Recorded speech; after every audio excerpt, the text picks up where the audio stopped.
It is the big breaking news for 9 June, Nifty 50 index and Bank Nifty index. Traders सावधान, market खुलने से पहले ये बात समझ लेना बहुत जरूरी है, क्योंकि फिलहाल बैंक निफ्टी इंडेक्स और निफ्टी इंडेक्स की बात किया जाए तो कंटिन्यूअस एक शार्प फॉल के बाद फिलहाल एक रिकवरी तो नहीं कहूंगा, एक साइडवे रिकवरी इसको कहा जा सकता है, यानी कि बाजार stable in one place, so that it is the main movement zone for next movement. क्या हो सकता है यहाँ पे निफ्टी 50 इंडेक्स की बात करें तो it is the ignition movement, first upside movement, then continue sideway movement. Option के अंदर ये जगह में बैंड बच गई है, बट फ्यूचर की बात करूं तो यहाँ पे कॉस्ट टू कॉस्ट मार्केट अपने आप को खड़ा कर दिया है। ये जगह से मार्केट को देखा जाए, नॉर्मल ट्रेडर या रिटेल ट्रेडर यहाँ पे क्या करेगा, ये सिंपल जोन को रजिस्टर सपोर्ट बना के काम करेगा तो दिक्कत में पड़ जाएगा। ये सोच यहाँ पे लागू नहीं होगी, काम नहीं करेगी। इतना आसानी से यहाँ पे जो स्मार्ट प्लेयर है अपना मानी को इतना आसानी से यहाँ पे नहीं नहीं खेलेंगे, वो स्मार्टली अपना पोजीशन को प्ले करेंगे, जिसके लिए 4 स्मार्ट लेवल यहाँ पे डिजाइन किया गया है। और ये 4 स्मार्ट लेवल क्या है मैं आप लोगों को अभी बताऊंगा। ये 4 स्मार्ट लेवल है for Nifty bank index is respected resistance area 54,295 and second respected resistance area is 54,530 and the two important area, two situation के ऊपर काम करिएगा, it is the normal opening and it is the gap up opening. Gap up opening होगा तो ये normal opening का trader gap up के साथ मिल जाएगा और 54,530 से एक नया एंट्री करेगा इन अपसाइड। क्लियर? प्लस एग्जिस्टिंग जो प्लेयर हैं वो तो रहेंगे ही, सो नया एंट्री यहाँ पे होगा, स्मॉल रिस्क के साथ प्राइस आगे की ओर बढ़ता रहेगा। क्लियर? ब्रेकआउट के बाद लेवल के ऊपर stability obviously needed. Average 54,295 normal opening होता है तो इसके ऊपर ही ब्रेकआउट देके काम होगा एंड यहाँ पे जो नया प्लेयर है वो तो रहेंगे ही, शिफ्ट नहीं होंगे, प्लस एग्जिस्टिंग जो है वो तो काम करेंगे ही और आगे बढ़ते हुए और भी एडिंग चलती रहेगी और प्राइस आगे की ओर बढ़ता रहेगा। It is the resistance scenario and the support scenario is it is the most important, it is the most important because of that it is the a big rally and big rally से ये support level को तैयार किया गया है, so it is the most difficult rally 53,830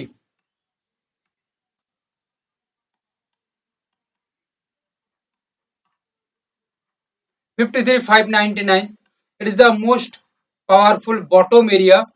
If bank nifty take a strong support in 53,830 then it is a strong bottom area plus highly demanding area for upside and obviously powerful targeted rally in the resistance level of 54,295 or 54,530. if 53,599 पे एक strongest support create होता है तो ये again highly bottom बनने के साथ साथ हाईली डिमांडिंग एरिया भी बन जाएगा। सो इसका जो resistance respected targeted resistance area रहेगा 54,295 54,530 नेक्स्ट एरिया, बट 53,599 इसके नीचे प्राइस ब्रेकडाउन करके स्टेबल होता है तो यहाँ पे दिक्कत होगा बायर्स के लिए, क्योंकि शायद सेलर्स का एक कंट्रोल यहाँ पे बन सकता है। निफ्टी 50 इंडेक्स सिचुएशन को देखा जाए तो it is the velocity of ignition movement and flat movement. That means the buyers and sellers know perfectly not take the decision, so that यहाँ पे हमें यहाँ पे कुछ करना पड़ेगा और बाजार का जो रुतबा है उसको आगे की तरफ बढ़ाना पड़ेगा। बट एज करंट सिचुएशन बाजार का फिलहाल जो स्ट्रक्चर दिख रही है, सभी स्ट्रक्चर को स्टडी करने के बाद हमने यही डिसाइड किया है कि इट इज द अपसाइड के अंदर एक मेन और शार्प मूवमेंट हो सकता है। एंड ऑब्वियसली यहाँ पे 4 इंपॉर्टेंट लेवल हमने तैयार किया है, ये 4 इंपॉर्टेंट लेवल कोई नॉर्मल लेवल नहीं है। जो नॉर्मल सोच रख के चलता है रिटेल ट्रेडर, ये नॉर्मल सोच वाली रिटेल लेवल नहीं है। It is the most institutional level and most perfected level जहां पे स्मार्ट मनी फ्लो कर रही है। और स्मार्ट मनी फ्लो कर रही है ऐसा लेवल है 23,200।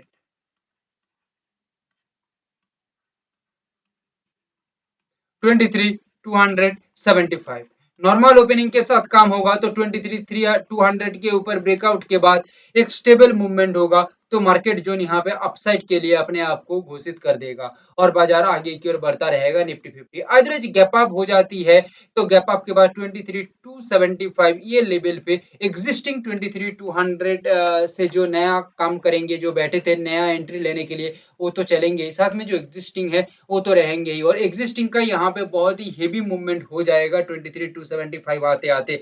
सो दैट 23,275 के ऊपर काम होगा तो एक बड़ा रैली क्रिएट होगा because of that smart player obviously यहाँ पे अपना स्मार्ट पोजीशन को प्ले करेंगे ही करेंगे। It is no doubt zone. And support area की बात करूं तो सपोर्ट एरिया सबसे इंपॉर्टेंट है 23,047 and next area is 22,971. It is the respected bottom area also. And ये bottom area के अंदर क्या हो सकता है, रिस्पेक्टफुली निफ्टी 50 आके यहाँ पे प्राइस को होल्ड कर देता है तो ये पर्टिकुलर जगह हाईली बॉटम बन जाएगा। That means the powerful demanding area in upside. And price का जो अगला टारगेटेड रेंज रहेगा ये होगा रिस्पेक्टेड रेजिस्टेंस एरिया 23,200 और 23,275 एंड इसके ऊपर चलेगा तो अगला गेम बनेगा। बट सबसे बड़ी बात 22,971 इसके नीचे प्राइस अगर स्टेबल होती है, अगर कोई भी सिचुएशन को फॉलो ना करके इसके नीचे डायरेक्टली स्टेबल हो जाती है तो it is the big game plan for sellers.